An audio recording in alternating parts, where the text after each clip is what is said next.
Welcome to this joint meeting of the State Review Board and Board of Historic Resources. The boards are assembled in person here in Hasley Hall at the Virginia Museum of History and Culture. DHR is also presenting today's meeting virtually to facilitate attendance by individuals who are unable to attend physically, and the meeting is being recorded. We're all online. My name is Amy Giorgiani, and I am in the chair of the Board of Historic Resources. I hereby call this meeting of the Board of Historic Resources to order to take attention to discuss or transact the business statutorily required or necessary to continue operation of the board. Deputy Director Williams, please call the roll to determine the board members who are present and to confirm that we have a quorum. Attorney Pollard, Dr. Rutherford, Here. Dr. Spivey, Here. Mr. Towns, Here. Mr. Buskett, Here. Hudson. Thank you, Ms. Williams. On behalf of the boards, I will now read the land acknowledgement statement. The Department of Historic Resources, the Board of Historic Resources, and the State Review Board acknowledge the Indigenous peoples of Virginia and express their gratitude for their continued stewardship of her lands and waterways over many generations. We also acknowledge the free and enslaved Africans, their descendants whose labors and contributions on behalf of the Commonwealth have long been overlooked.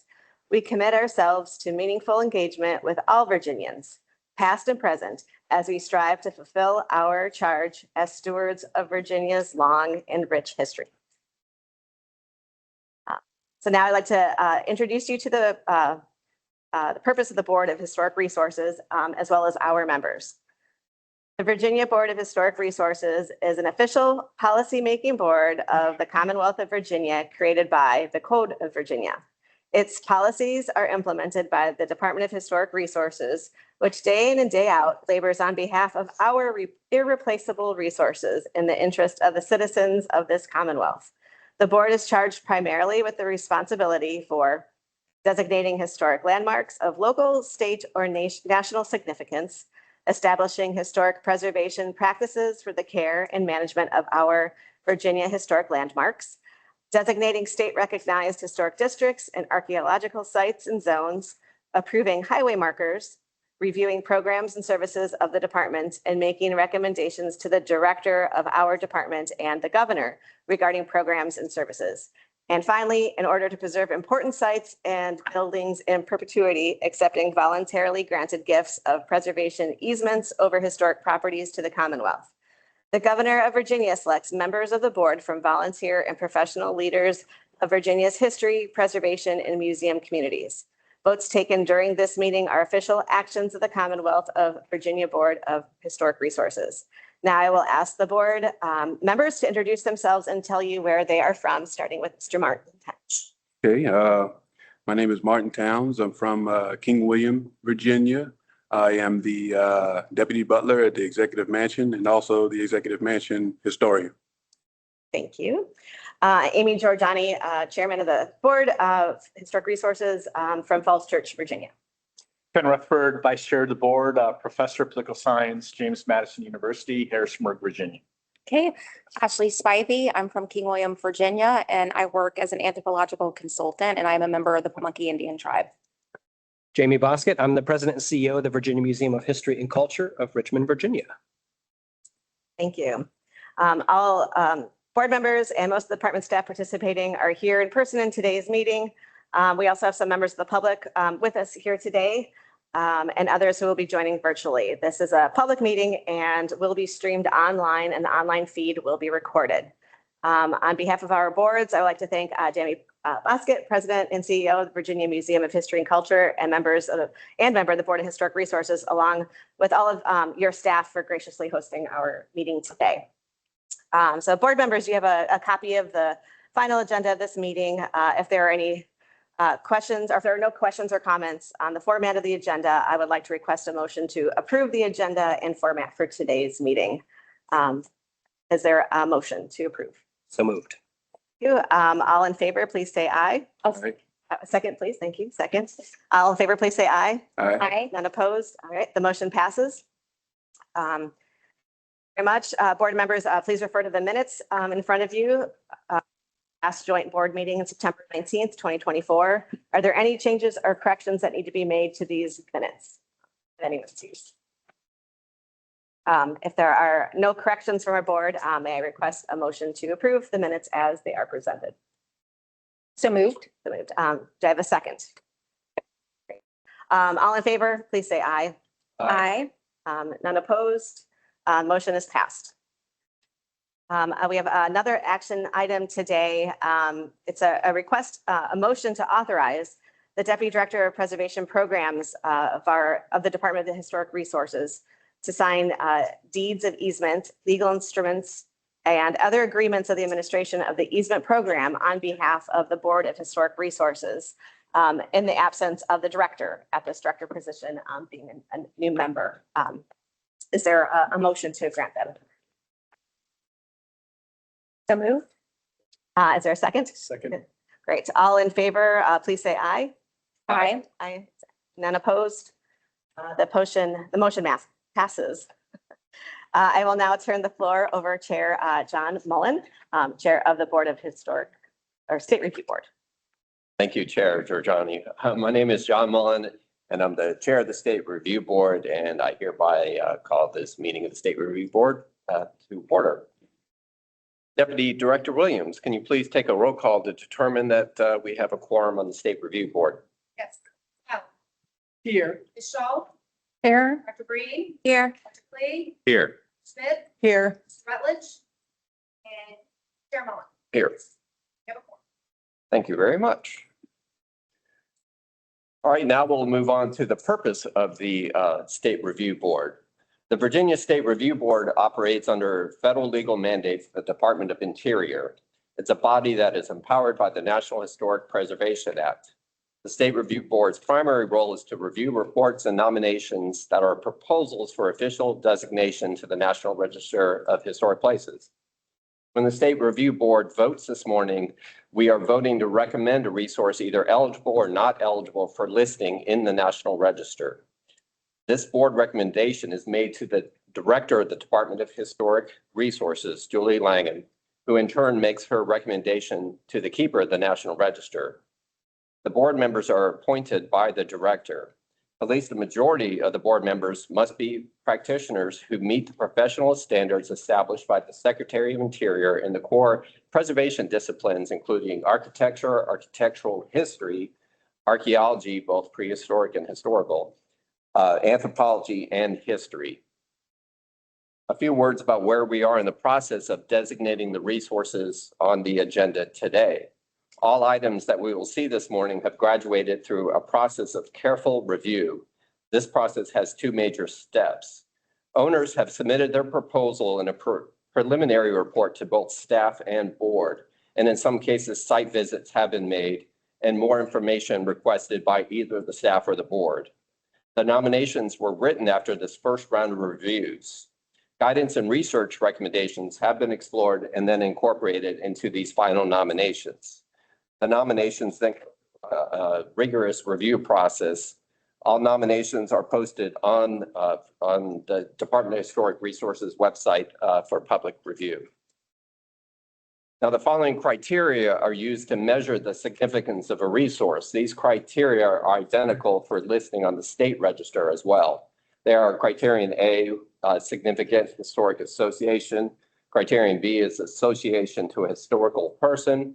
Criterion C is significance for architecture or craftsmanship qualities. And criterion D is for archaeological significance. The register is based on the importance of authentic materials. Tests of historic integrity have been brought into play. A resource must convey its significance through surviving historic fabric, and in the case of architecture, intact historic form and spatial arrangements. If the board votes to approve the resources this morning and the director agrees with the board, the staff will forward the nominations onto the Keeper of the National Register within 90 days of this meeting. And the Keeper in the National Register will review the nominations within about 45 days. Upon approval of the nominations by the Keeper, the resource is then listed in the National Register. Owners of these historic resources are entitled to place a plaque on their building They have access to various preservation programs that are offered by the state and the federal government. A listing is not an absolute protection, it's honorary, and protection and stewardship of these historic resources is dependent on the owner. There are no restrictions on the use of a designated property that occurs as a result of this listing. Now I'll introduce you to the various members of our State Review Board, starting with Larissa. I'm Dr. Larissa Smith. I'm a historian from Farmville, Virginia. Carol Shaw, I'm a historian from Arlington, Virginia. Jody Allen, I'm a historian. I teach at William and Mary, and I currently live in Ashland, Virginia. I'm Eleanor Breen. I'm an archaeologist from the city of Alexandria, Virginia. And I'm Jeff Klee. I'm an architectural historian from Williamsburg, Virginia. And I'm John Mullen. I'm an archaeologist and live right now in Falls Church, Virginia. Thanks, everyone. All right, board members, you have a copy of the final agenda for this meeting. If there are not any questions or comments on the format or the agenda, I would like to call a motion to approve the meeting agenda. So moved. Second. Thank you. All those in favor, please say aye. Aye. Aye. Motion passes. And again, you do have the copy of the board minutes from our September 19th, 2024 meeting. Are there any changes or corrections that are needed? And if none, may I request a motion to approve the minutes as presented? Motion to approve. Thank you. All those in favor, please say aye. Aye. Motion passes. I will now turn the floor back over to Chair Giordani. Thank you, Chair Mullen.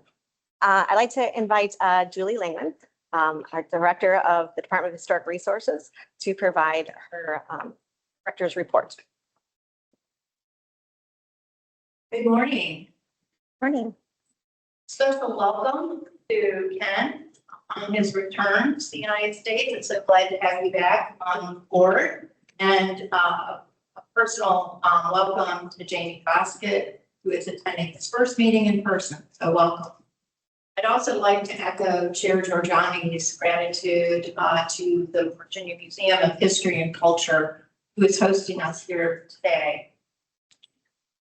Even when we're meeting essentially in our own building as we are today, there's still a lot of work involved on the part of the department staff, many of whom are here today with us. And I want to thank them for all of their hard work in planning today's meeting, and extend a special thanks to both boards because of all the work you've been doing leading up to this meeting over the last couple of weeks. I don't think the public understands or appreciates the volume of material that we send to you and expect you to digest. So thank you very much for that. I know it's a very busy time of year to be going through that much material. There are a couple of people in the audience that I would just like to recognize. First of all, Assistant Secretary Corey Scott, I think sitting in the back of the room. He is the Assistant Secretary of Natural and Historic Resources, the secretariat within which the Department of Historic Resources is located. And then with us from the Attorney General's office are Andrew Tarn and Wes Morgan, also amongst us today. And we have some new staff who I would just like to recognize. I think Connor is here, Connor Hudgens. Connor has joined us as the department's new CFO. You may recall me lamenting at numerous board meetings that we were under capacity in our administrative division, and we now have Connor at the helm. He's doing a great job. This is his first board meeting, so thank you for being with us, Connor. I'd also like to recognize Roger Perchin, sitting in the front row. Some of you have met Roger before. He was previously Division Director for the Division of Review and Compliance. He has stepped up and assumed the duties of Deputy Director of Preservation Programs. We also have, I'm not sure if we have Joanna, a new grants person. Yeah, we do. Who just joined us this week to help with the administration of the Virginia 250 grant program, and not with us today, but someone I'd like to recognize is Jess Hendricks. Some of you may have met him previously. He was our tribal outreach coordinator. He is now our tribal liaison, and he has been moved out of the Division of Community Services into the director's office, and he is leading our NAGPRA efforts. We still have a couple of vacancies, and we're actively working to fill those. And our expectation is that we will not be running our department with the number of vacancies that we've had previously. My attention since June has been focused in large part on the upcoming General Assembly session. And people are often surprised that you start planning for something that starts in January, in June, but that's actually the timeline. If you might remember from previous discussions about our budget, our Secretariat of Natural and Historic Resources gets the smallest piece of the pie when it comes to the state budget. And then within that small piece of pie, we're the agency of the five that gets the skinny little sliver. So we are always trying to increase the general fund support for our agency. And it's one of my primary and constant priorities to build additional General Assembly support for our agency. And over the past few years, we've had success. We've benefited from additional funding and positions.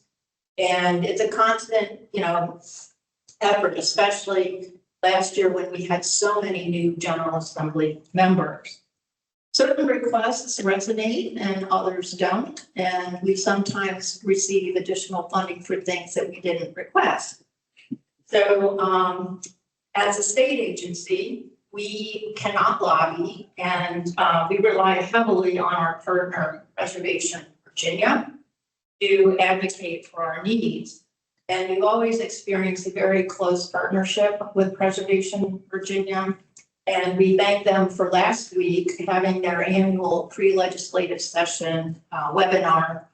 If you weren't able to attend that, and it was virtual, you, I think, can see it because it was recorded. And if you go to the Preservation Virginia website, I think you will find it there. If you want to keep up with the legislation and budget issues as they relate to the department, I would encourage you to sign up for Preservation Virginia's weekly legislative alerts that come out on Friday. So a word about what the department is requesting. Our current budget is tight. After we subtract from our general fund appropriation our fixed costs, things like personnel, rent, our VITA bill, we have less than 2%. Everything else, some years it's less than 1.5%. So we have put forward 3 budget requests. And the full decision briefs are available if you want to read them on the Department of Planning and Budget's website. The ones that the 3 that we have requested, and these are in order of priority, is just general operations support. Because we have not received just general operations support in many, many years, an increase. The funding that we've been getting, the new funding, is all very targeted and it's mostly grant related. So that's our number 1 priority. We also put forward an information technology request so that we can integrate 2 of our standalone systems, ePICS and VCRIS, and continue to use web grants as we have started to do this year. That is helpful to us as a staff and also helpful to our external users of our grant programs. And then finally, we've asked for some funding from NAGPRA. This is a responsibility that we take very seriously, and compliance is among the agency's very highest priorities. So those are our 3 requests. We do not have any legislative proposal this session. Just a few words about what's been keeping the folks at the department busy throughout 2024. You may have heard about the removal of the monument from Arlington National Cemetery. That's taken a lot of time, especially Roger's time. We did launch the use of web grants, and that is now fully operational, but it required a lot of time on the staff. We have made enhancements to VCRIS, and thank you, Jolene Smith, for leading that effort. We have certified our largest tax credit project ever in the history of the tax credit program, and that is the homestead. We hired Roger into the new role of deputy director. That was a 10-year effort. We had that position and lost it, and it took us 10 years back. We have really intensified our efforts to comply with NAGPRA and have a working group that is meeting regularly to address that. And we finally completed the process for the contextualization regs, which some of you know took a number of years to accomplish. So those are just some of the highlights. I should also mention the Barbara Rose John statue, which is nearing completion. And we look forward to seeing that dedicated sometime in 2020. Lastly, I'll just touch on grants. Grants are a really big part of what we do. It's become an increasing focus of what we do as we receive specialized funding for new and targeted grant programs. We have an awesome grants team that administer those, but it's small. And that's one of the reasons why we wanted to start using web grants, because not only is it helpful to the applicant, but it helps us with the management of these grants. But right now we are managing a maritime sub-grant program for certified local government grants, our cost share and threatened sites. We're still wrapping up the emergency historic preservation fund grants. Thank you, Amanda Terrell, for the Paul Brune Paul Brune grants that we received from the National Park Service. And then we've got the Virginia 250 fund. So that is taking a lot of staff time and effort, and there's been incredible interest in Virginia 250 fund. We hope to be making some announcements about projects to receive funding around the first of the year. And then lastly, there are all the General Assembly earmarks. Some years we get 10, some years we get 20. We never know what we're going to get. And sometimes those, total easily $25 million.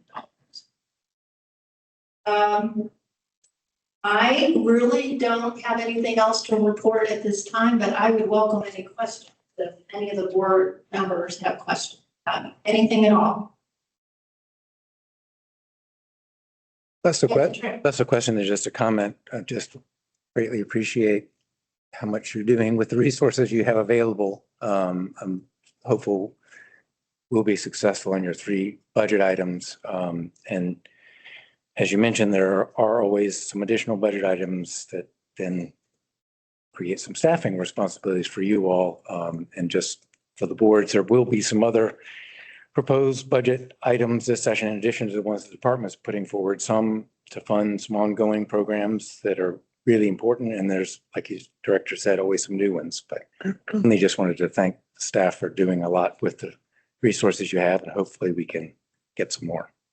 Well, thank you. And I'm not remembering the date, but maybe you do remember the date of the Preservation Virginia legislative reception. I sent January. A few days ago to all of you, but that is a great opportunity to mingle with General Assembly members and other stakeholders and speak to the needs of the department and preservation at large. So we'll send you a reminder. January 29th. January 29th. It'll be downtown Richmond. In downtown Richmond. We thank Preservation for hosting it. Thank you very much.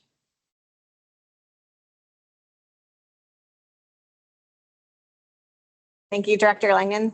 The State Review Board and the Board of Historic Resources desires to hear the viewpoints of interested citizens, but also needs to conduct its business in an orderly and efficient manner. So this is the public comment period.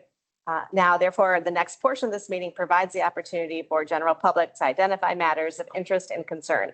While the public is welcome to express any concerns they may have, the boards are not in the position to comment or respond, but rather listen and potentially provide directions to staff for follow-up.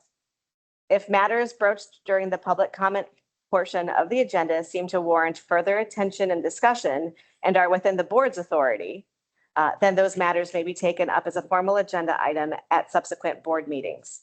In consideration of the time constraints, speakers during the public comment period are requested to limit their presentations to a maximum of 3 minutes. We will kind of time them and notify as time runs out. Upon recognition of the chair, we ask that speakers clearly state their names and then directly address their comments to the board. As a reminder, board members will not officially respond to speakers nor take action on matters presented that are not already part of the agenda.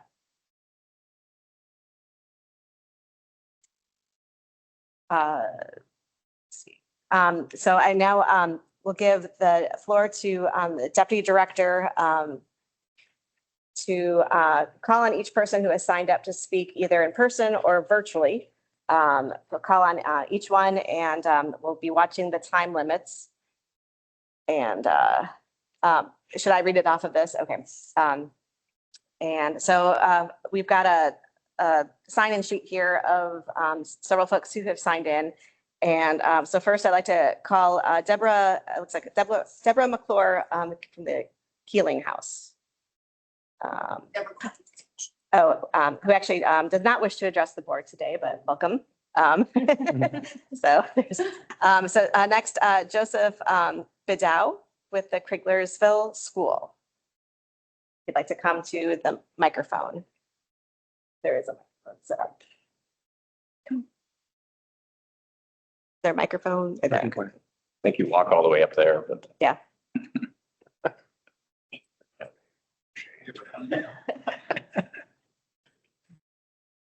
Good morning. Thank you for the opportunity to speak to you today about the Kriglersville School Historic Designation application. My name is Joseph Beto, and I am both a Kriglersville resident and also is a joining property owner to the applicant. Our community has several concerns about your granting historic designation to the school. Shenandoah National Park was created in 1936. The 33,000 acres deemed park in Madison County, 125 families were misplaced. The school was built in 1949 as an elementary school, 13 years after those families were moved. The nomination notes the school was a quote, longtime epicenter of educational life in Madison County and is the primary site of many Madisonites' academic development, end quote. However, it does not provide any background information on the history of education in Madison County to understand how the Kriglersville School relates to that history or how it compares to the other rural schools in Madison County, of which there were 33 at the time. The property and its buildings lie 80% in a FEMA designated floodplain, making the applicant's choice of a sand mound septic system a great concern to every resident and mainly one of the county's biggest farmers, 300 yards down the street. Minion Soil Science did a soil analysis at the property and its findings were, quote, the soil uncovered are characteristic of a floodplain and present water drainage issues. Water presence 6 inches from the surface, strong drying and iron molting indicates a prolonged inundation water table, which is a limiting factor to drain field installation. The survey was in August. In November 2022, we learned as a community that the applicant had applied for historic district designation without consulting any of us in the community. We as a community fiercely opposed that application to this board. During our efforts to oppose that designation, we learned that the applicant had applied for rezoning of the property, and in the paperwork for that rezoning was the applicant's reason for seeking historic designation. Quote, given its current condition, significant investment will be required to renovate the property structure to meet code requirements. a challenge given the substantial improvement limitations placed on flood-prone properties. Thankfully, historic rehabilitation activities are specifically exempted from the definition of substantial improvement. End quote. You got about 30 seconds. We as a community ask you to deny this application for what it truly is, a monetary way to circumvent the very specific and necessary codes and guidelines set by the state for the safety of our community, and in no way an attempt to preserve and rehabilitate any form of architecture or showcase a way of life or community of which he has no plans to live among or be a part of. Thank you. Thank you very much. Thank you for coming today. So next that who looks to be interested in speaking to address the board is Harry Yeager. Representing himself.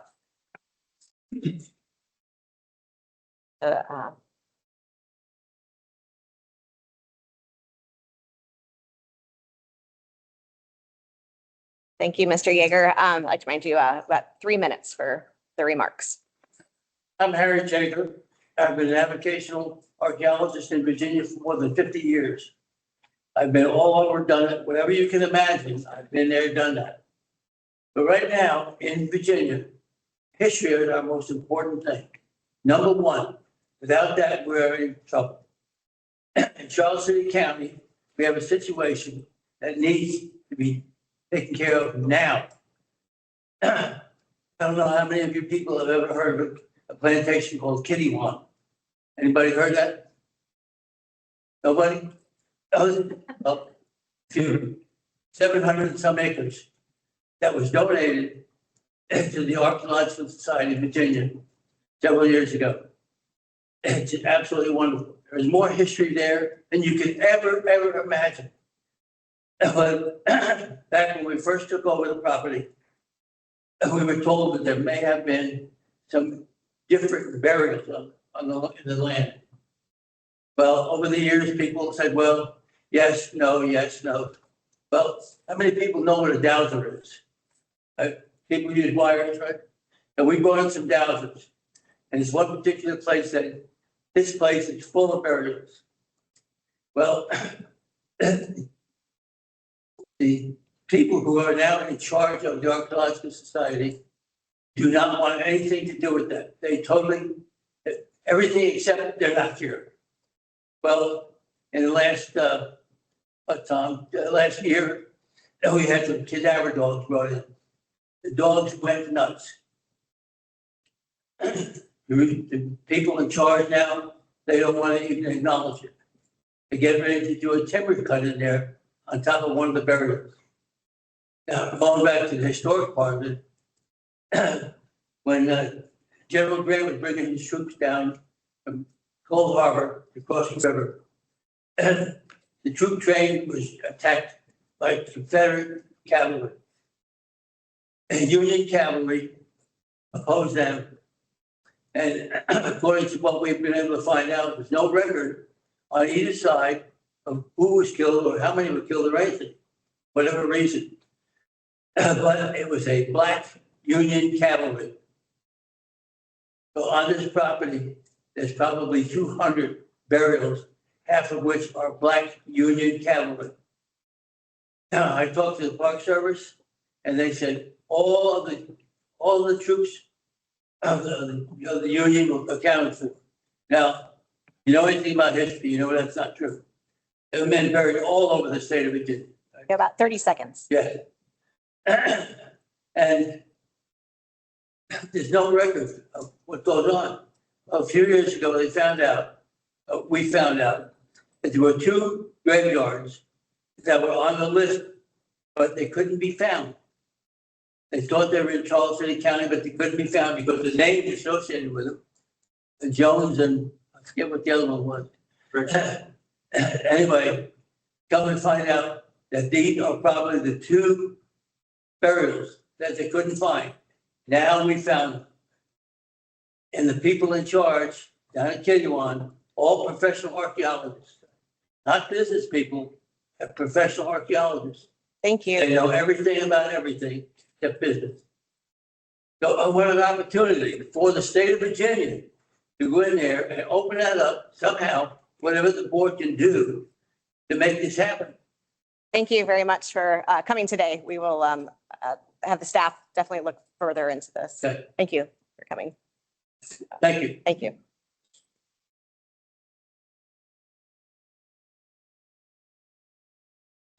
So next to speak, it looks like Chief Terry Price. If he could come to the front to address the board, again with a 3-minute time frame. I have more time. We're usually set for about 3 minutes. That's okay. Given his 3 minutes to Harry, Harry wasn't done. Okay, great. Okay, we weren't made aware of that, and I apologize. So we will have the board, follow up, or staff follow up. So we've got Annette Price. I will give my 3 minutes to Harry because Harry is a veteran and I'm going to respect that. He can speak some more on that issue. Okay, so for the six, we would have, First, he gets 3 minutes. yeah, 3 minutes. So could have tried it jointly or been notified ahead of time would have been wonderful. So we've got, let's see here, Mark Reed, final to come address the board.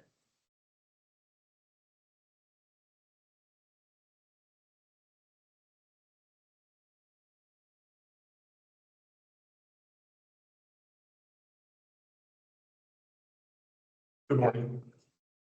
Mark Reed, Historic Conservation Planner for the City of Virginia Beach. Pleasure to be here again in front of you. I want to speak today on 4 nominations that are on your agenda. All 4 updates for older National Register Historic Places nominations, properties in Virginia Beach. The Lincoln House, Pembroke Manor, Keeling House, the Francis Landing House.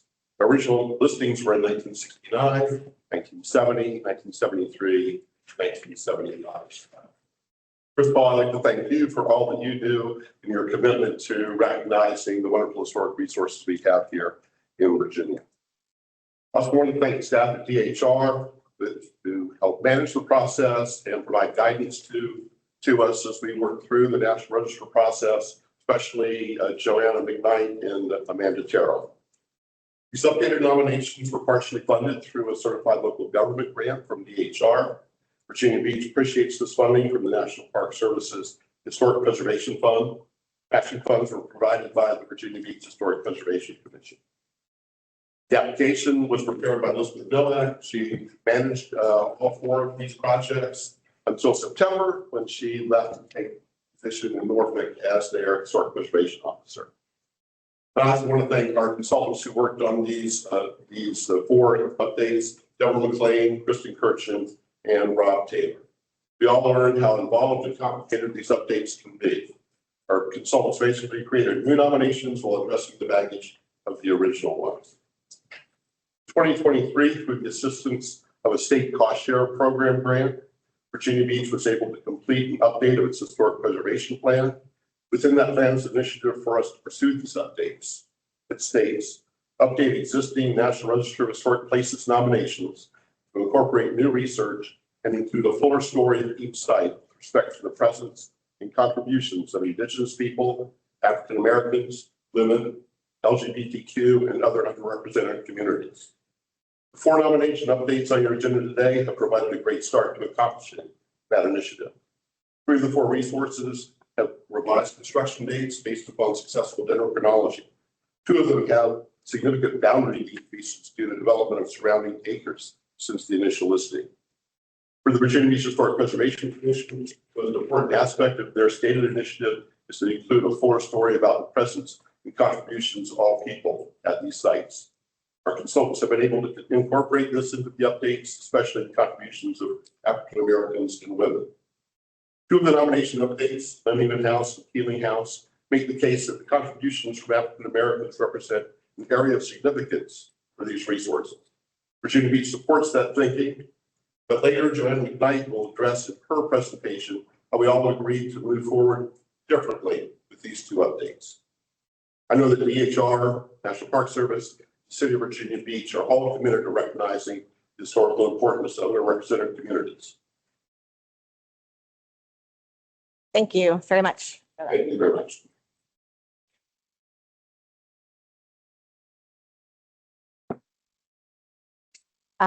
We'd like to thank all of those who spoke today during today's public comment period. Your comments are proof of the importance of citizen involvement in the proceedings of these boards. They will receive careful consideration by both boards. This concludes the public comment portion of today's meeting. We will now. We do have a couple online. Okay, great. I will have Deputy Director Williams call those online to speak. Elizabeth Nowak.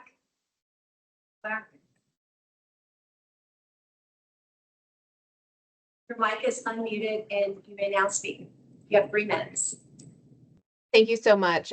Good morning, board members, and thank you for providing this virtual option, both to the board and to staff. I know that that is a little extra work, but it does certainly help those of us unable to get out to the meetings themselves.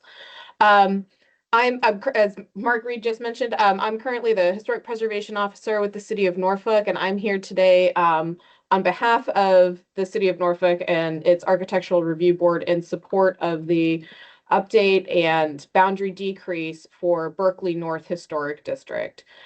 Just a quick background on that project. It has had quite a life. It was originally part of a resurvey, preliminary information form and update funded through a CLG grant in 2021 to 2022.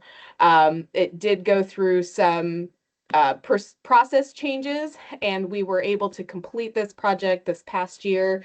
We are very excited that the additional information in the nomination carries forward the period of significance to include more of the mid-20th century Black history here in Norfolk, and especially the impacts of urban renewal on this district. So the board did provide you a letter of support. Hopefully you've seen that in your package. And we're excited to see more projects like this in the future. On a personal note, I would also like to voice my support for the 4 updates for the older nominations in Virginia Beach. Those are projects that are needed throughout the country pretty much for these older nominations, and they've done a lot to expand the documentation of history in Virginia Beach and Princess Anne County. Thank you. Thank you. Our second and last speaker is Faith Hammond. Unmute your mic and begin. Hi, Faith Hammond, Preservation Planner with the City of Norfolk. Hope you're having a good morning. I appreciate the time to comment and wanted to speak on the proposed updates to the Berkeley North Historic District as well. As Elizabeth mentioned, this update was funded through a certified local government grant, and it's been in development for a couple of years, but has the support of both the community historic preservation staff and at the city and the Architectural Review Board. I wanted to quickly thank DHR staff for all their help with the process, and our consultants, Commonwealth Preservation Group, for all of their hard work on this designation update. Since the district's initial listing, there's been a lot of changes to the neighborhood, and the proposed boundary reduction will help create a more cohesive and focused concentration of historic resources. The update will also expand the neighborhood's history, reflecting its diverse past, which includes the impacts of urban renewal and the district's association with African-American history and culture. Once again, thank you for the chance to offer my support for the Berkeley North Historic District nomination update. Thank you. That ends our public. Okay, so I would like to thank all of the public comment speakers today. So again, we will review these careful, and this concludes the public comment portion of today's meeting. We will now take a 5-minute break and be back to hear presentations of the National Register nominations from DHR staff.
He'll be back. Oh, seriously. Oh, All right, let's see.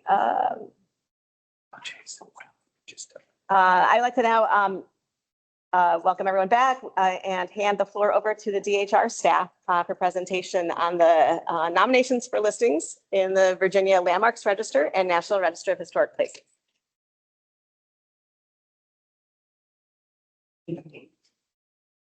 Please.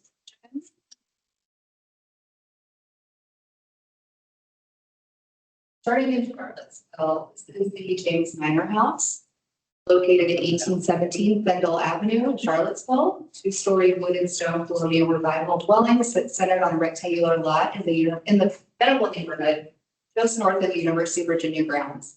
The house is located at the bend where Bendel Avenue splits into Edgewood Lane. A semicircular drive extends from Bendel Avenue to serve the property. It is the only resource on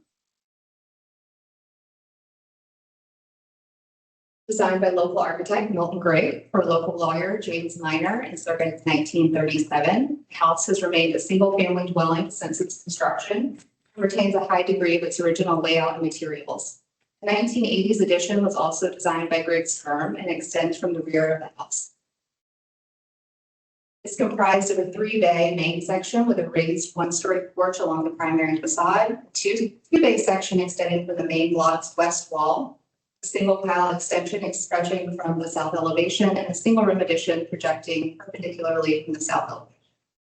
The main section of the house stands 2 stories above a full English basement, which is fully exposed at the west elevation of the house and partially visible at the east elevation.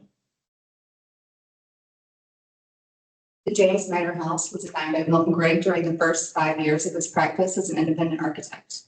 While best known for his work as a restoration architect, Gregg designed many residential buildings, primarily in the Charlottesville region.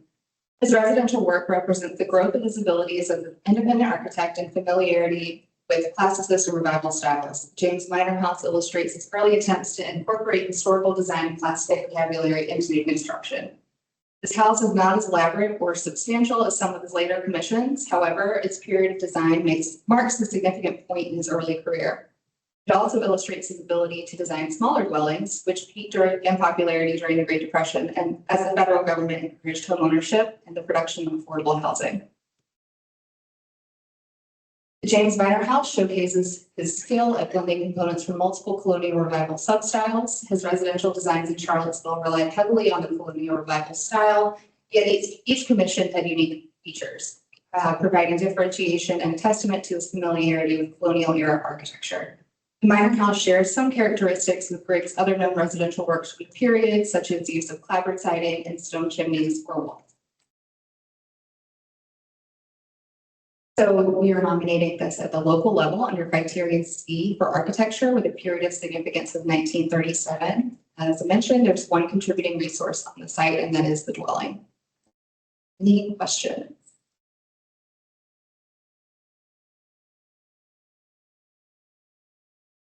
This is the only one today for the Eastern region that is not an update.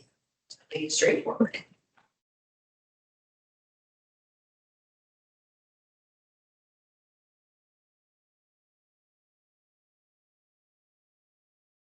Okay, I'll accept. Next, we'll go to Powhatan County, to Belmead. The 2,265 acre Belmead estate is located roughly 40 miles west of Richmond, Virginia, in Powhatan County, just south of the James River. It includes three major clusters of architectural resources: the Belmead House / St. Emma Group, the Agricultural Complex, and the St. Francis de Sales School Group, surrounded by a vast amount of wooden and agriculture. Belmead was listed in the Virginia Landmarks Register and the National Register of Historic Places at the national level in 1969. In the descriptive text of the nomination, only the main dwelling, Belmead, was mentioned. The statement of significance, however, acknowledged the property's significance in the areas of education and social history. And therefore, the campuses of St. Francis de Sales School for Girls and St. Emma Industrial College, later St. Emma Military Academy, are assumed to have been included in the nomination.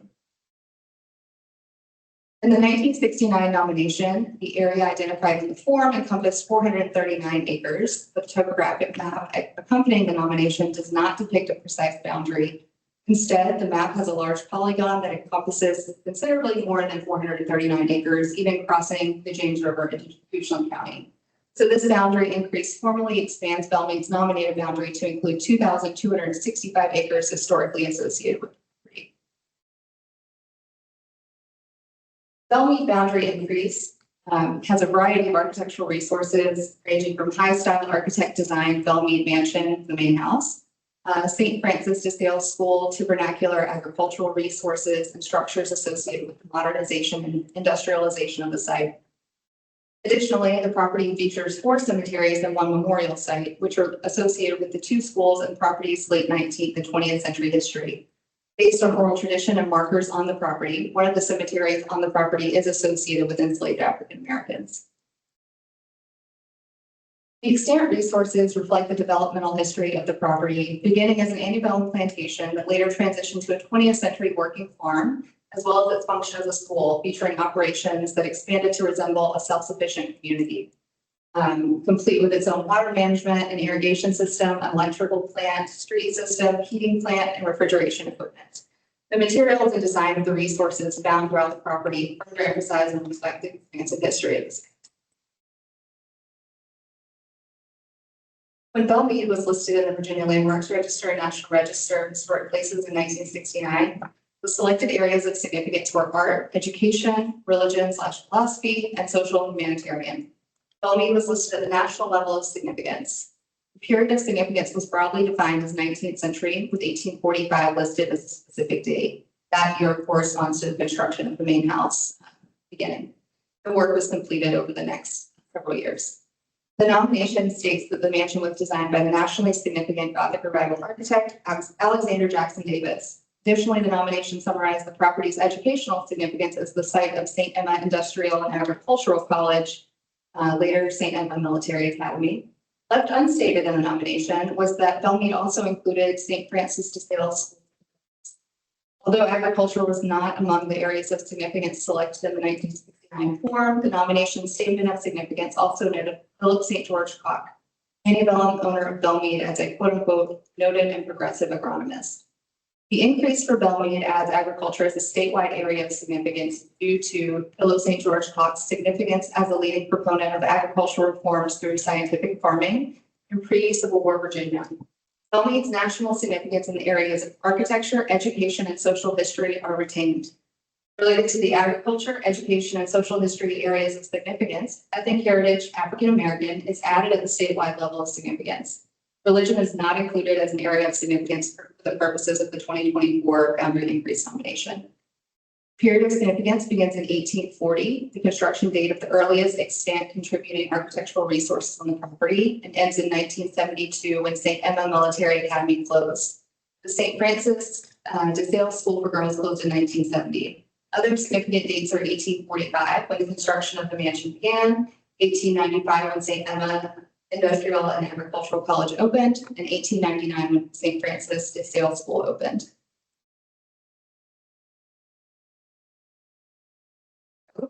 We have 2 levels of significance, statewide and national, under criterion A, agriculture, education, African American ethnic heritage, social history, and criterion C for architecture, with a period of significance from 1840 to 1972, 64 contributing resources, 11 non-contributing. This very thorough, well-documented nomination was recognized.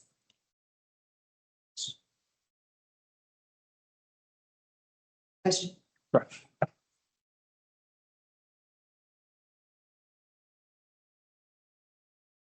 Move on.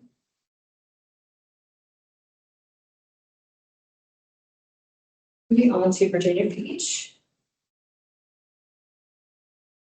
The Francis Land House is located at 3131 Virginia Beach Boulevard in north central Virginia Beach. Although historically at the center of a large plantation estate, much of the land was sold and subdivided over the years, so that now the house rests on what is a 7.71 acre property comprised of 4 parcels bordered by mid-sized roadside development on east and north and apartments on the west.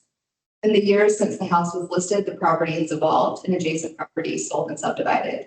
Properties subject to this update and boundary decrease include the primary parcel on which the house is located, an adjacent parcel immediately to the east on which a kitchen garden is maintained by the Master Gardeners of Virginia Beach, and two parcels located across Francis Land Lane to the south that border Hinesley Branch. Together, these parcels represent the current setting of the Francis Land House and what remains of the historically massive land family holdings in the area. The 1975 nomination for the Francis Land House provided only a brief description of the house, including the setting, exterior, and interior of the property. It provided a short discussion of the exterior, while the interior description was limited to a summary of its layout with some description of woodwork and specific features. As such, the update provides additional documentation of the current physical conditions of the property, including a discussion of the existing setting and the property boundary, a thorough description of the exterior, and additional analysis of the interior and its integrity. When the house was listed in 1975, it was noted as deriving primary significance from its representation of a quote-unquote substantial rural dwelling of the mid-18th century and one of a small, rapidly diminishing group of colonial buildings in the city of Virginia Beach. As such, the property was listed under criterion C in the area of architecture at the statewide level of significance. The earlier nomination broadly identifies the period of significance as the 18th century, under the assumption that the dwelling was built by Francis Thurgood Land, a late 18th century county resident. Further investigation revealed the house does not date from the mid-18th century, but was built circa 1805 based upon dendrochronology. However, the building is still considered significant for its architectural merit, continues to be considered representative of a small collection of remaining gambrel roof dwellings from the early national period or earlier, not just in what was historically Princess Anne County and now the city of Virginia Beach, but all of Tidewater, Virginia. The end of the 18th century and start of the 19th century was a period of considerable change in the region, as almost exclusively agrarian society was beginning to accommodate urban centers and civic growth. This economic development was reflected in its architecture. Prosperous farmers began replacing small 1- and 2-room dwellings with larger, more fashionable residences. Such was the case with the Francis Land House, as the Land family was among the earliest settlers in the Lynnhaven River section of the county and were likely living in smaller, less permanent dwellings prior to the construction of this building. Since its construction, the Land House has undergone a variety of alterations and renovations as a result of changing needs and occupancy, evolving fashions, and historic preservation-minded efforts. Some of these modifications have impacted and in some cases diminished the historic integrity of the building as constructed in circa 1805, but all contribute to its evolution and history and have been noted in the nomination update. We are continuing to list this at the statewide level of significance under criterion C for architecture with a period of significance of 1805 dating to the construction of the house. There's one contributing resource on site.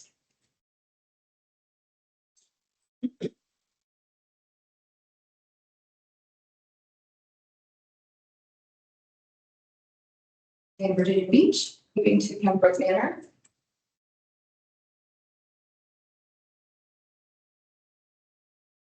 Located in north central Virginia Beach, and although it was historically at the center of a large plantation estate, much of the land was sold and subdivided beginning in the early 20th century. The dwelling now rests on what is a small suburban lot within a neighborhood that is named after the house. It's sited on a slight knoll on a grassy lawn encircled by a combination of non-historic metal railing and chain link fencing. Located roughly 400 feet east of the home site on a small separate lot on the south side of Hinsdale Street is the site of what is believed to be an early cemetery associated with the Pembroke Manor property. The site remains undeveloped and overgrown and has been used by neighbors for vegetative and rubbish disposal in recent years.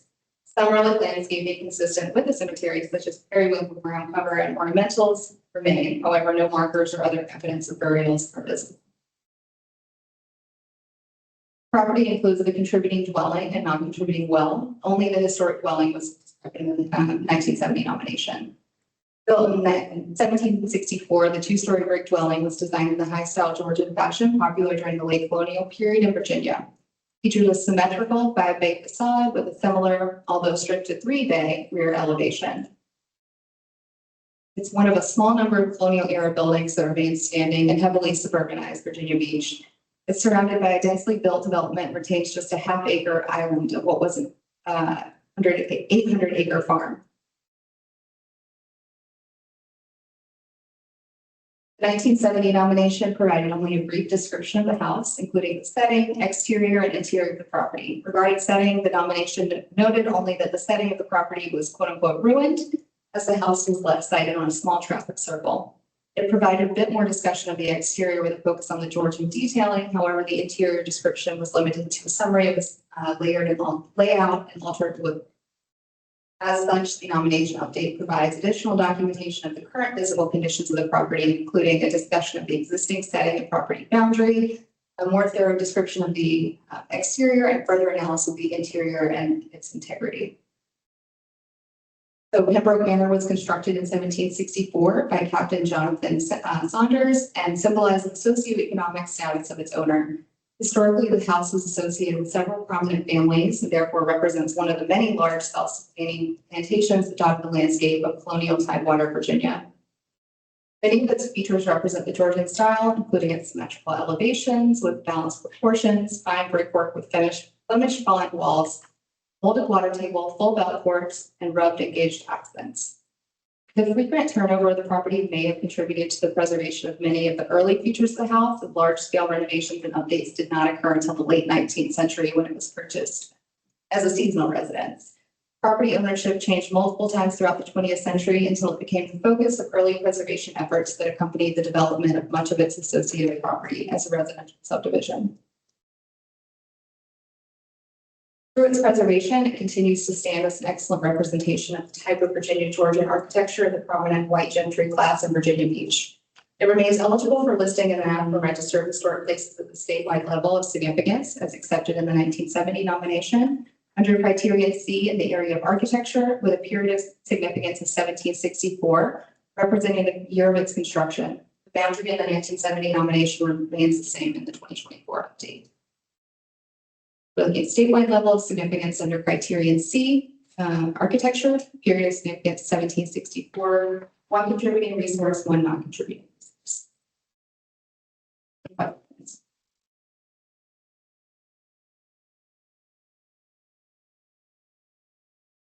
It's done. Okay, but before I get into the other two from Virginia Beach and the last one from Norfolk, these two nominations that I'm about to read were originally submitted under criterion A, for ethnic heritage, African American, and social history, as Mr. Reed mentioned earlier. The city of Virginia Beach was awarded funding to complete this work, in large part to recognize the lives and contributions of enslaved people associated with these properties. VHR staff carefully reviewed these nominations and saw some potential issues with the argument for criterion A, specifically surrounding integrity and the definitive connection of the remaining physical elements of these properties to enslaved individuals. We support and encourage this kind of expanded representation in these nominations and others, but we are constrained by the applicability of register criteria in cases where we're unable to connect people or events directly to what physically remains of a property or site, even if the likelihood of association is high. With this in mind, we requested pre-review feedback from both Board Member Schull and our National Park Service reviewer, Jim Gabbard, who both agreed that there is not enough information available to support criterion A in these cases. The expanded histories provided in these nominations related to those enslaved on these plantations are valuable and should stay in the nomination documents as historic context. In order to increase representation on our registers beyond the National Register criteria, we're now able to add listings and other properties in our inventory to thematic collections for interpretive use. So while the criterion may not remain in these two nominations, the information does. We've left it in for context, and I'd like to see that happen going forward.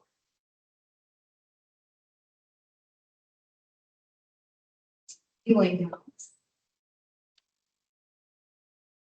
Located at 3151 Healing Road and stands approximately 1/2 mile west of North Great Neck Road in the northern section of the city of Virginia Beach. The approximately 1.15 acre property is near the west end of the Great Neck Peninsula on one of the long fingers of land that extends from the neck into the Lynnhaven River.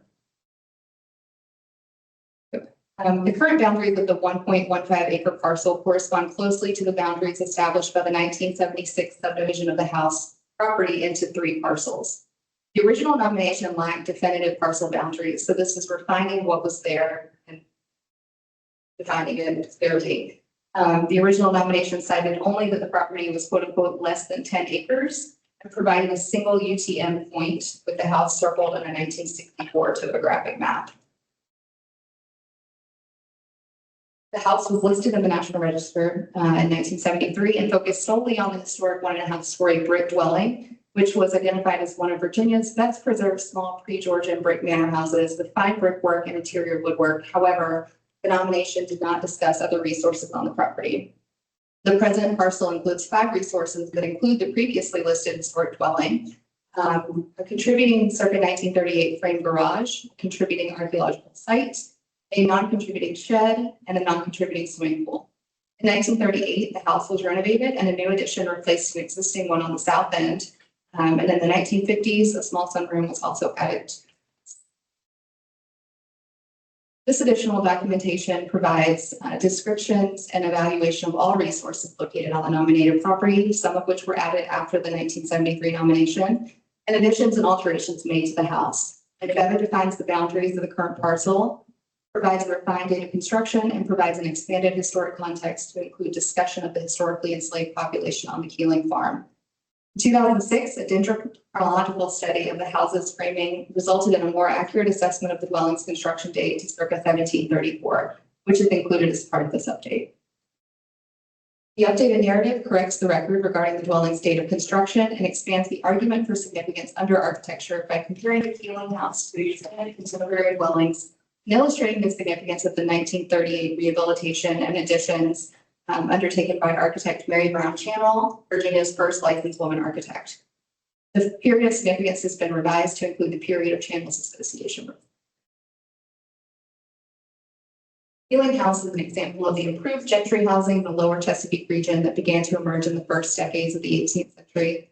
The 1.5-story brick dwelling is covered by a steeply pitched side-facing gable roof with interior and chimneys. The house retains the significant architectural features of its exterior Flemish fawn brick pattern walls and with glazed headers that are used to create chevron patterning at the gable ends, its center passage plan, and its interior woodwork.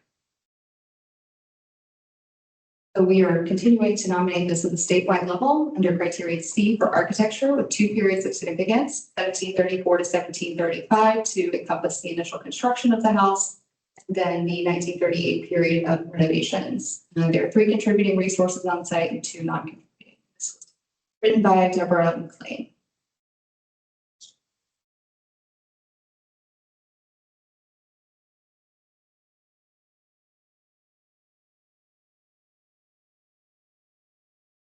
I encourage you to read. I feel like I'm not doing any of these justice. The nominations were very well written. I encourage you if you get the chance. So now moving to Lynnhaven House. When the property was originally nominated in 1969, the boundary was a perfect square of approximately 110 acres around the historic house. Most of that acreage has since been subdivided and developed. In spite of these changes to the surrounding acreage, the 5 acres that encompass the Lynnhaven House today maintains the sense of isolation the house must have originally offered. The house is located toward the rear of the property, away from Wishart Road, with vegetative shielding screening the road and caretaker's cottage from the house. The visitor center between the house and the road blends into the natural landscape that surrounds the building, which buffers its visibility from the house itself. The church and associated parking lot located to the west of the house are likely the most intrusive visual elements, though a large hedge along the property line mitigates the effects of the setting. As you can see here, we have a map overlay showing the original boundary, which is outlined in the green. That's the original almost perfect square, 110 acres. And then you have what is now left as most intact of that historically associated land is outlined in red. You can see the church on one side and then parking lot on the other, as well as the busy thoroughfare directly at the front. So additionally, you have a family cemetery located along the tree line to the south of the house near a steep slope leading down to the stormwater management pond and is visible from the house, though no formal path leads to it. Caretaker's house and associated shed are located to the east of the house beyond a fixed stand of trees. This nomination update and boundary decrease reduces the listed boundaries to 5 total acres, which represents the remaining intact acreage around the historic building and cemetery. Property's historic setting and all known associated historic resources have been included within this nominated area's boundary. The update also provides a current inventory of resources within the boundary, including the historic cemetery, which was not discussed in the original nomination, and the three buildings added after 1969. When the Lynnhaven House was added on the register in 1969, it was listed as the Wishart-Bush House or James Wishart House due to an erroneous early attribution of the property to the ownership of the Wishart family. It was described as an extraordinary survival of 17th century medieval design, and the period of significance was marked as 17th century. It was listed as significant at the national level in the area of art or architecture. The form has other marked for areas of significance, and architecture typed into the blank, but then crossed out by hand and art checked on the official. So you can see why we need to update these at times. The significance statement is a single paragraph that describes the house as one of the oldest brick houses remaining in the United States and among the few 17th century Virginia houses to retain a significant portion of its interior original woodwork. The nomination update corrects the record with regard to the ownership of the house and the date of construction and expands the argument for significance by exploring the context of 18th century Virginia architecture and 1970s architectural restoration. The nomination also details the history of enslavement on the property, provides a better understanding of the contributions of the enslaved population who lived and worked there. The house has been dated using dendrochronology to 1725, making it one of the oldest standing dwellings in Virginia. It underwent a substantial restoration effort in the early 1970s after it was acquired by the Association for the Preservation of Virginia Antiquities, which is now known as Preservation Virginia, and after it was listed in the National Register. It is owned and operated today by the City of Virginia Beach History Museums, which is a division of the city's Department of Cultural Affairs. The house exhibits important surviving 18th century building technology throughout and retains important interior trimwork and physical evidence for significant transitions in Virginia architecture, including building technology that reflects the vernacular Virginia house tradition and evidence for shift in room use. After falling into disrepair and being used as a tenant house during the mid-20th century, the house was gifted to APBA in 1971 by the Oliver family and was restored by that organization over the next 5 years. They enlisted the help of Colonial Williamsburg trained professionals, including well-known restoration architect Paul Buchanan, to restore Lynnhaven to its 18th century appearance, after which the house was open to the public and functioned as an interpretive museum for the next 4 decades. Additional documentation and analysis expand the areas of significance associated with the property to include conservation under Criterion A for APBA's restoration work undertaken in the 1970s. Preservation and restoration decisions made by the team made it possible for Lynnhaven to live on and educate local residents and esteemed scholars about the architecture and life ways of colonial Virginians. But the house is also a reflection of the conservation ethics of the 1970s and the colonial Williamsburg effect in restoration practice. Finally, the official name of the property is corrected to Lynnhaven House, a name first bestowed on the house in the 1970s by APBA after research revealed that the Wishart family actually had no involvement with construction of the house, and the Wishart-Bush House name was therefore erroneous. So the Lynnhaven House is eligible for listing on the National Register at the statewide level. Under Criterion A for conservation, Criterion C for architecture, 2 periods of significance. One dating to the construction of the original construction of the house from 1724 to 1725, and then the period of restoration from 1971 to 75. 2 contributing resources, 3 non-contributing resources, and this was written by Kristen Kurt.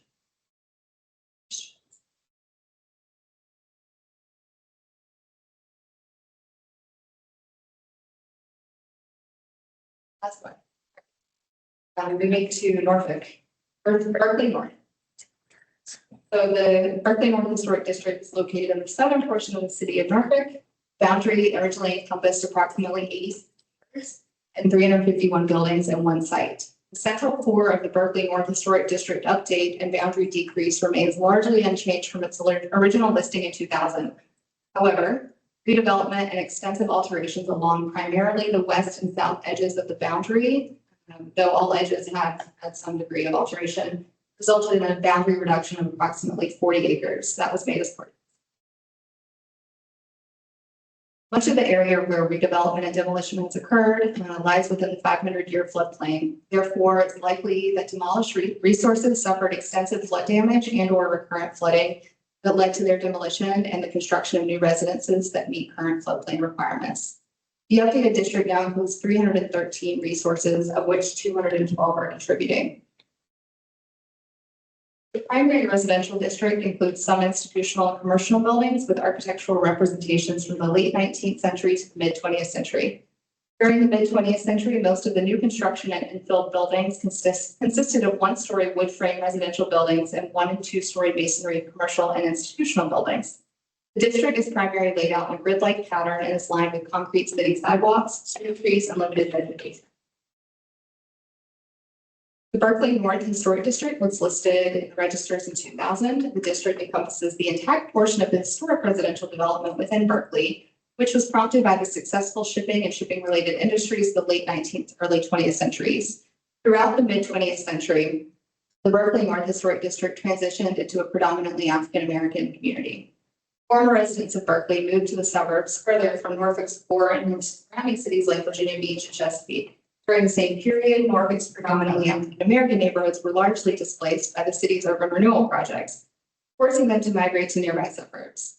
In addition to taking up residence in Berkeley's available single and multi-family dwellings, African-American church congregations and businesses moved into the existing churches and commercial buildings in the district.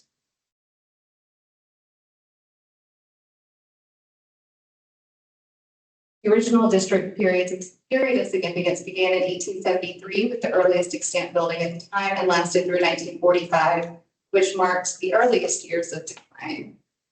The original nomination does not fully contextualize the traditional use of terms like quote unquote decline and blight, which for decades were used to describe predominantly African-American or less affluent areas and to justify disinvestment or redevelopment projects.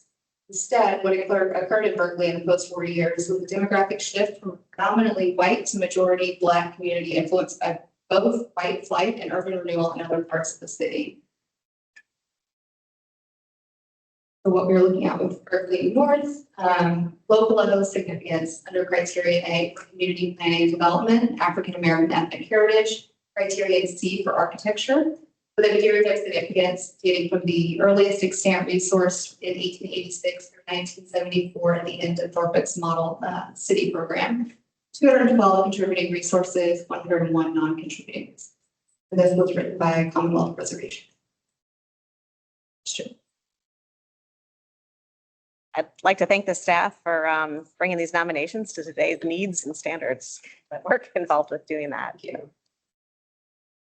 Yeah, that's the only comment I had too. It's nice to see several of these nominations get updated, especially as we get closer to our 250. Thank you all so much for your throughout this process. So, great. Or I guess actually. So we'll put this forward as the Eastern Bloc and vote together. Okay, great. So now we need to vote on the nomination of this Eastern region. We will do so as a block. If you're all fine with that. I move to the Eastern Region nominations. Great, thank you for the motion. And do I have a second? I'll second that. Great. All those in favor, please say aye. Aye. Any opposed? No. So we have the Eastern Bloc of nominations is approved by the board. Do we need to, did you need to do that first and then us? No, because you're running the meeting, so you go first. But the chair of the State Review Board calls for a motion to recommend the eligibility of the Eastern Region nomination block. So moved. Thank you. Is there a second? Jody. All those in favor, please say aye. Aye. Aye. Aye. All right, motion passes. Good morning. Good morning. Morning. Northern region. The first one, we're going to start out in Augusta County at Mid-Spring Tavern, Mid-Spring Tavern is located in Augusta County on 1.7 acres of land south of the city of Stanton. The property comprises a house and resources that support the property's commercial role, a strip shop, post office, general store, and tourist home. The name Mid-Spring comes from the property springs and the well that are nearby. Contributing resources located on the property include the tavern, circa 1800, general store, post office, circa 1837, possible quarters building early in the 19th century, a contributing garage, circa 1930s, a carriage shed from the mid-early 19th century, and a road trace of the Junction Valley Turnpike, circa 1850. You can see in the map.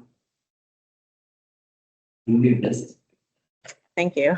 Sorry, I'm shorter. The primary resource is Mid Springs Tavern, which began as a 1.5 story house with few blocks on a stone foundation. Some of the original materials remain and likely date to the late 18th century. The house has two additions of log construction, the expansion of the first pen into a full second story, and a satellite addition that enclosed the 12-foot wide stone chimney. The house underwent an early 19th century federal style renovation, which remains its primary architectural style today. Other historic modifications include a circa 1850 L service addition and a circa 1856 one-room addition. Later 20th century modifications include the addition of a dormer that expanded the second floor, L bedroom, and the addition of a sunroom and half bathroom off the rear of the house. The Mid Spring Tavern property is being considered for the National Register under Criterion A, Commerce, as an evolved rural complex that historically offered commercial services to local residents, travelers, merchants, and soldiers as a tavern, stagecoach, stop, general store, post office, and later a tourist home. The property was first owned by John Glass, an early Scots-Irish settler. The earliest reference to it as a tavern was circa 1779, and an Eagle Tavern, mind you, when it was owned by Henry Swink. The tavern served travelers along the Great Wagon Road, today's Route 11. Samuel Gardner purchased the property in 1814, obtained the first legal license to run the house as an ordinary. In 1837, Samuel Gardner's son, Alexander, obtained a merchant's license and built the Brickstore post office building. The post office was officially designated in 1841, and Alexander was made postmaster. During the 1840s and 1850s, the property flourished as a stagecoach stop along the Valley Turnpike. In the early 20th century, with improvements to the turnpike for the automobile, the Mid Spring property adapted and began to provide services to travelers as tourists. The property under Criterion C architecture is a good example of an early log building that evolved into a larger home and tavern into the early 19th century. Three sections of the house are of log construction, with each showcasing a distinct type of construction. The original has unhewn logs with saddle notches. The second story expansion has hewn logs with diamond notches, and a third edition has rough hewn logs and mason V notches. Today, the building reads as a vernacular adaptation of the federal style that has seen several modifications due to changing commercial uses, family needs, and broader trends in architectural taste in West Virginia. While most of the character defining features of the interior are reflective of the federal period renovation, including fireplaces, flooring, chair and picture rails, and molding profiles, there are still reminders throughout the house that speak to their building's earliest construction, like the random with beadboard partition walls, exposed log walls, and some random width flooring. The outbuildings associated with Mid Spring are clustered around the house, with the former general store and post office located southeast of the house. The rest of the contributing buildings are located to the rear. In 1837, Alexander Gardner built the one-room store that served as the Mid Spring post office from 1841 to 1884. The you see with the arch on your upper left.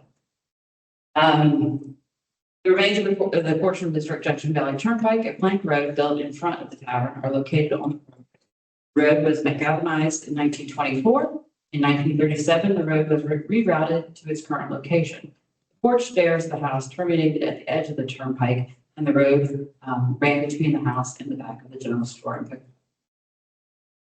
Mid Spring Tavern is being considered for the National Register under Criterion A local significance for commerce as an evolved rural complex that historically offered commercial services to local residents, as in travelers, merchants, and soldiers, as a tavern, stagecoach stop, general store, post office, first home.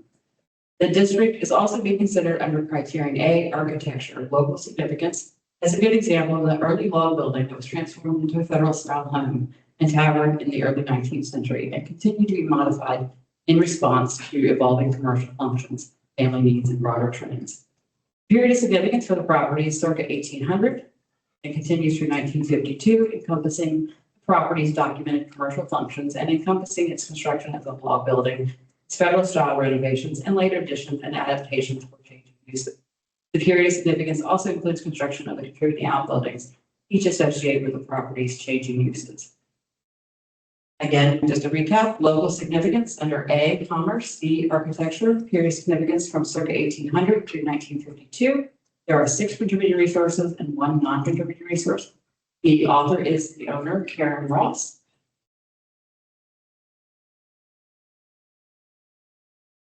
We move on. Yep. Going next to Krieglersville Elementary School in Madison County. There's the property and the school. The Krieglersville Elementary School property includes 3 historically intact buildings spread across almost 6 acres of idyllic countryside in rural Madison County. Situated just west of Krieglersville's crossroads, the parcel includes portions of the Old Blue Ridge Turnpike and the stretch of the Robinson River. The contributing buildings on the property include the elementary school itself, constructed in 1949, and the home, economics, and agricultural buildings, both circa 1935. Krieglersville Elementary School is being listed under the National Register under Criterion A, Education, and Criterion C, Architecture. Under Criterion A, the school property is significant as a longtime epicenter of the education life for this region of Madison County. It is also significant for its construction during a time of consolidation of schools in rural areas was encouraged by state and local officials. Under Criterion C, the school is significant as a vernacular adaptation of institutional modernist architecture in rural Madison County, a departure from the colonial revival influence that permeated school construction in years prior. The utilitarian brick school stands in stark contrast to most of the architecture in the surrounding agricultural landscape and to most of the building in the Crossroads community. Krieglersville gained its first school in 1913. It housed all grades and was originally a 2-room schoolhouse. In 1921, it was expanded to 4 rooms as consolidation became popular and more 1- and 2-room schools closed in other communities. The 1930s saw the construction of the agricultural and home economics buildings.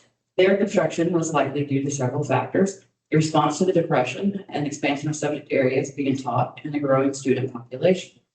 In 1946, the 4 rooms Krieglersville School burned, and the local Parent-Teacher Association advocated for construction of a new modern elementary school in Krieglersville.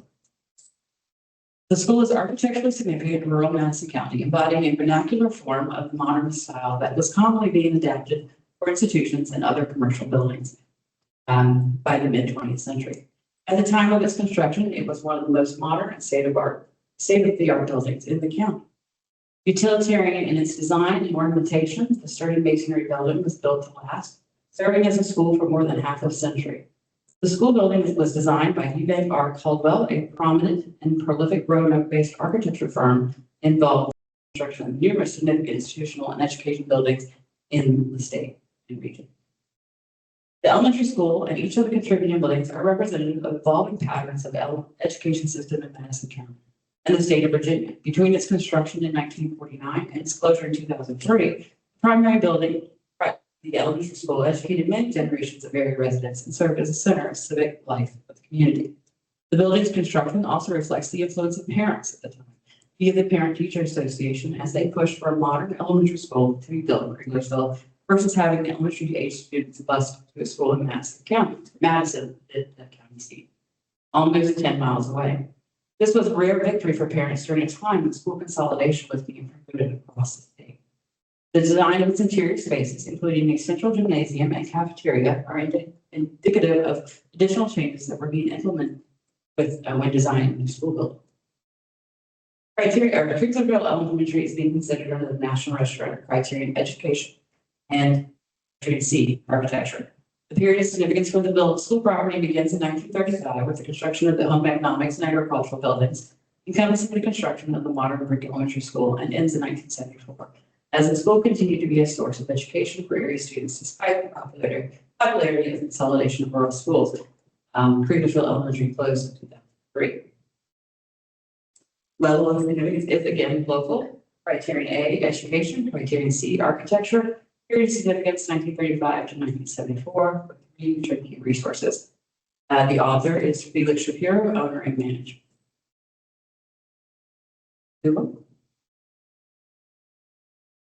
Right, next we'll go to the city of Alexandria, to the Ivy Hill Cemetery. There's a boundary map for you, another picture. Ivy Hill Cemetery was established in Alexandria, Virginia in 1854 as a privately owned nonprofit, non-denominational cemetery. The site occupies 22 acres of land. Although originally constructed amidst rural farmland, the cemetery is now surrounded by suburban neighborhoods.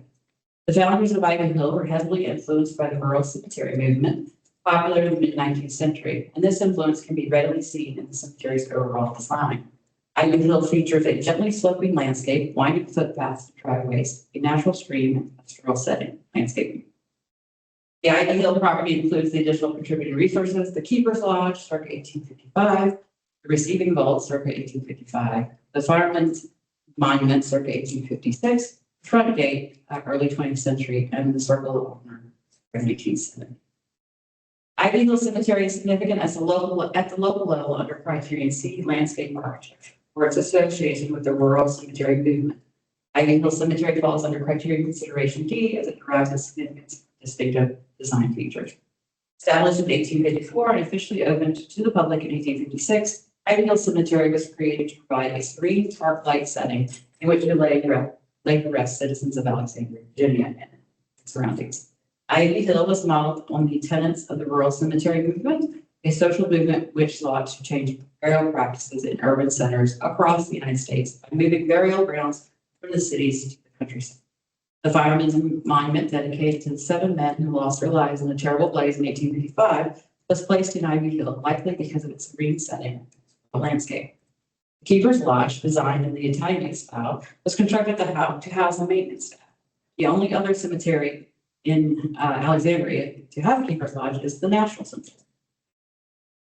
In the early 1850s, several prominent Alexandrians, including Samuel Miller, William McVeigh, and John Burke, formed the Ivy Hill Cemetery Company with the intention of establishing a new modern cemetery in the countryside to the west of Alexandria. By 1856, the company started taking their first subscriptions for burials. Although its designer is unknown, it is evident that Ivy Hill Cemetery's overall design was inspired by the rural cemetery movement. The rural cemetery movement influenced Americans to move away from the old Puritan idea of death as a somber occasion marked with dreary decoration on tombstones towards gardens of graves. These new burials were placed into the pastoral landscapes that had rolling hills, ornamental plantings, and water. Ivy Hill Cemetery incorporates many defining characteristics of the rural cemetery movement. Driveways and footpaths at Ivy Hill wind over the landscape, curve with the slope of the hills, and provide ordered boundaries for the numerous sections of the cemetery. Ornamental plants and towering trees dominate the view sheds, and travelers are guided along the paths only to emerge at the crest of the hills to be treated with views and vistas of the timber branch at the floor of the valley. Grave markers at Ivy Hill serve as sculptures amidst the cemetery's setting. Ivy Hill Cemetery is being considered for the National Register locally under Criterion C landscape architecture and Criterion Consideration D as a cemetery that derives its significance from its distinctive design characteristics. The period of significance begins in 1854 with the cemetery's establishment and ends in 1970 with the dedication of the Circle of Honor surrounding the 1856 Fireman's Monument. The POS period of significance encompasses construction of the Keeper's Lodge and continued design adaptations, plantings, and expansions as burials continued throughout the 20th century. It's being considered at the local level of significance under Criterion C and Criterion Consideration D, landscape architecture of significance, period of significance 1856 through 1970, 6 contributing resources, 1 non-contributing resource, and the authors are Vincent Turner, II from the University of Maryland, and Catherine Weinroth, who's a historian for the Ivy Hill Cemetery. I'd like to note Vincent is a student doing this. What's it? Vincent is a student who wrote that, so I give a lot of credit to the students working on these things. On to Triplet High School and Graded School, Shenandoah County. I think we got a couple schools. Triplet High School and Graded School is located again in Shenandoah County in the town of Mount Jackson. Along Route 11, there are 2 contributing resources on the property: the classroom and auditorium building built in 1939 and the cafeteria in 1948. The classroom and auditorium building is a contributing building to Mount Jackson Historic District. This nomination is for individual listing with inclusion of cafeteria building. Triplet High is being considered for the National Register under Criterion A, Education, and Criterion C, Architect. The school consists of a 1939 colonial revival classroom building with an auditorium and gymnasium, built with a New Deal funding and circa 1948 period. The 1939 building, built as an addition to a no longer extant 1925 building of similar design, retains character defining features, including a Doric-inspired portico, silver-framed windows, field and soapstone stairs, archways, classroom cabinetry, and an auditorium gymnasium with a stage. A pre-engineered metal firehouse addition was made in 1994 in the place of the 1925 school building. Here you can see the original 1925 and then 1939. The building was used by white high school and grade school students until 1959, when the high school moved to another facility. After the move, the building served as an elementary school and then middle school for both Black and white students, closing in 1993. As the sole school serving the white population of Mount Jackson and much of the surrounding area, Triplet High and the graded school occupied an important place in the town and area's educational history until 1959, when Stonewall Jackson High School opened in the Quicksburg vicinity. The 1939 building's interior features plaster walls and ceiling finishes, a variety of floor materials, including concrete maple strip and a wide T-shaped hallway with stairs at each end. Other interior features include archways and arch niches, original classroom fixtures, and a centered stage. Most significant development of the 1940s 50 period in terms of the school's physical fabric was the construction of the cafeteria. The cafeteria is a circa 1948 one-story building of brick-faced concrete block construction and flat-roofed utilitarian design. The cafeteria's main interior space is plainly detailed dining room with strip ceiling tiles, fluorescent tube lighting, and ceiling-mounted ductwork. In the southeast corner is a built-in plywood cabinet with mount for a flag. At the east end, two large openings with roll-up shutters communicate with the kitchen. Triplet High and graded school is being considered for the National Register under Criterion A, Education, and Criterion C. Under A, the school remains as one of the only key historic educational facilities for Mount Jackson and vicinity. Under Criterion C, the school remains as a well-preserved example of colonial revival design for an educational facility. Period significance for the school begins in 1939, the construction date of the classroom auditorium buildings, and ends in 1959, encompassing the school's years as the sole education facility for the white student population of Mount Jackson and its vicinity. Period of significance also encompasses construction of the 1948 cafeteria building. And local level of significance under education and architecture, period of significance 1939 to 1959, 2 contributing resources, and the author for this nomination was Dan Bizzoni of Landmark Elevation Associates. That's what I have for you today. Question?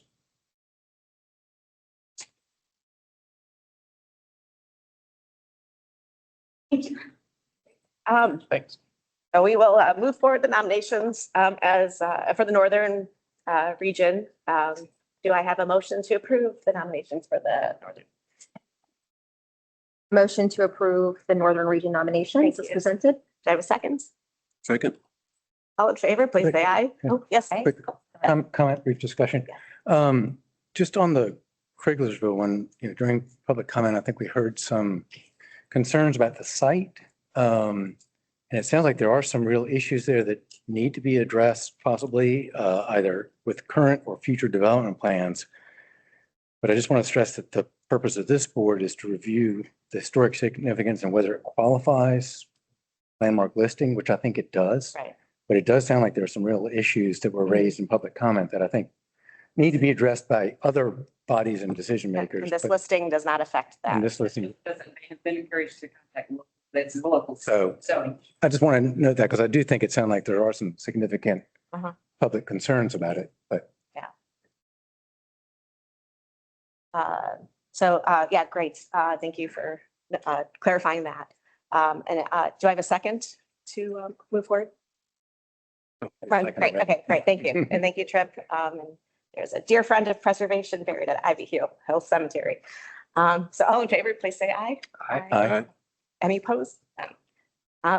So moved. All right. Chair of the State Review Board calls for a motion to approve the Northern Region pockets presented. So moved. Thank you. Is there a second? Second. All those in favor, please say aye. Aye. Aye. Unopposed, and motion passes. Thank you so much. Thank you.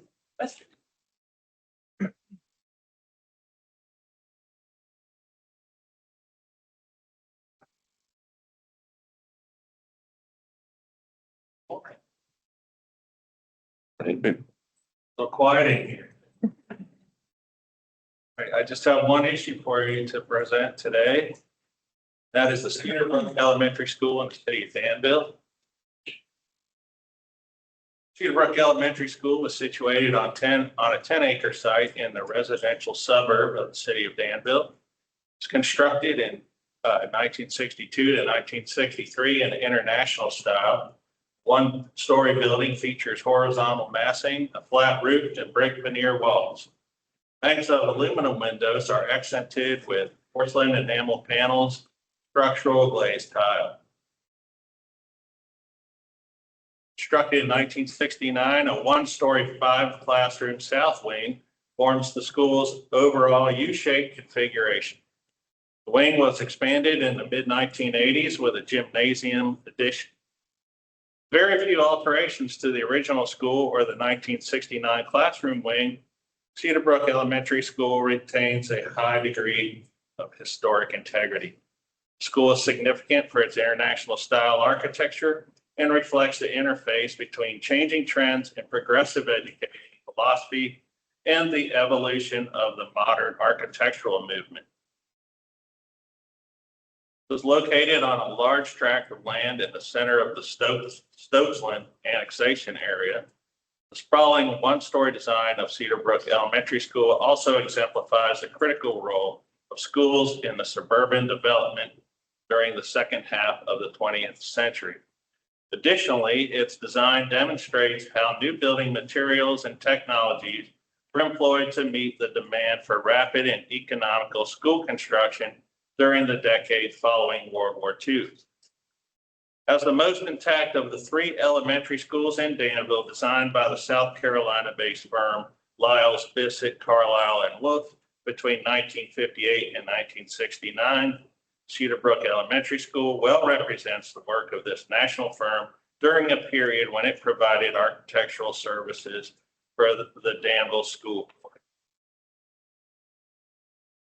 Cedar Brook was renamed W. Towns Lee Elementary School in 1983 in honor of the former Danville School superintendent who served from 1955 to 1983.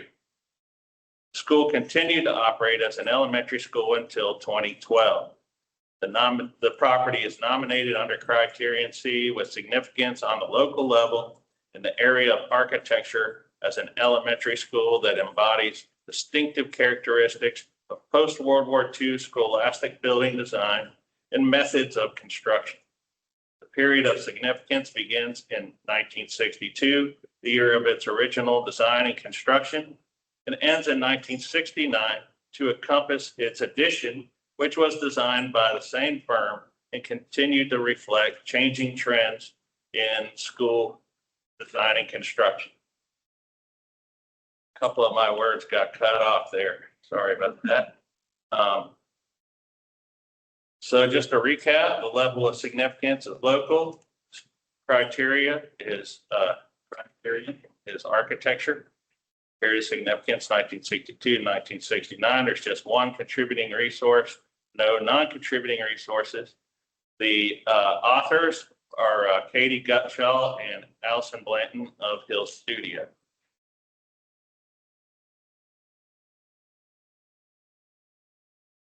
Questions or comments? That's a quick question. Somebody teaches international politics. What is international style architecture, which is listed in the nomination? Oh, gosh. Is it Gothic? Is it Byzantine? You know, international styles for our purposes, or as it describes the school, horizontal massing, flat roof, lack of decoration of decorative elements, streamlined. That sounds more American. Yeah, Okay. it came from the Bauhaus movement in Germany, Walter Gropius, those guys that I learned about at Virginia Tech many years ago. That's about all I can tell you, like, Thank you, sir. this quickly. Training idea.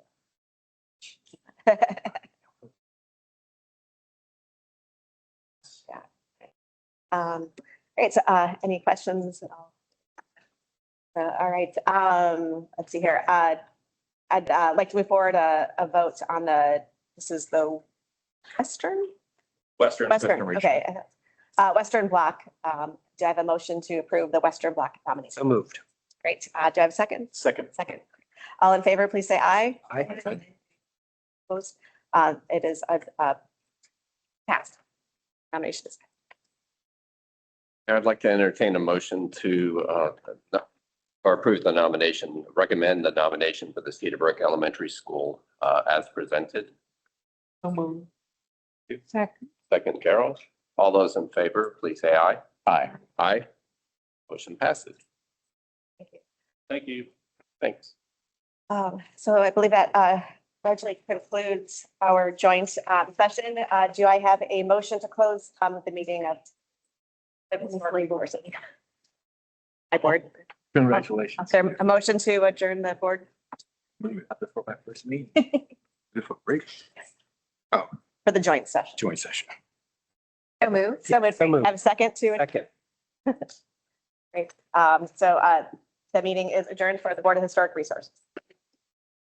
All right, the State Review Board, we need to adjourn. Is there a motion to do so? So moved. Second. Thank you. Seconded. All those in favor, say aye. Aye. And we're adjourned. And for our board, we will have an hour for lunch. We will adjourn at 1 o'clock. Thank you. Say. Day. So Meeting over there. members of both boards to follow staff through, as you've done before, over to our side of the building, which is where lunch will be served. Our boards reconvening at 1 o'clock. Yes, we're. Yes, okay. So for any guests in the